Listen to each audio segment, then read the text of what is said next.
आणि महत्त्वाची मोठी घडामोड आहे। आज भोकरदन तालुक्यातील मराठा महिलांनी मराठा आरक्षणासाठी आपल्या ग्रामपंचायत सदस्य पदाचा राजीनामा दिलाय। मनोज सरांगे हे मराठा आरक्षणासाठी लढा देत आहेत। मराठा समाजाला आरक्षण मिळावं म्हणून मराठा समाजातील नागरिकांनी वेगवेगळ्या पद्धतीने आपला लढा सुरू केलाय। आज भोकरदन तालुक्यातील मराठा महिलांनी मराठा आरक्षणासाठी आपल्या ग्रामपंचायत सदस्य पदाचा राजीनामा दिलाय।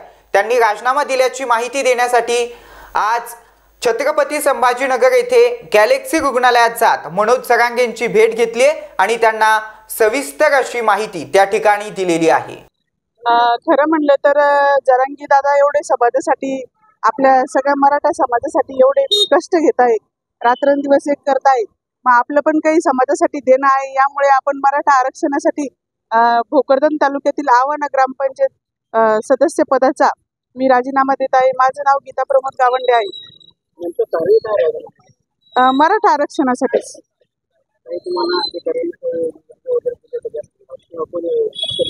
हो, ग्रामपंचायत मधून मला लेटर आले होते, नोटीस आली होती की तुम्ही नमुन्यामध्ये भरून द्या। आपण नमुन्यामध्ये भरून दिलेलं आहे।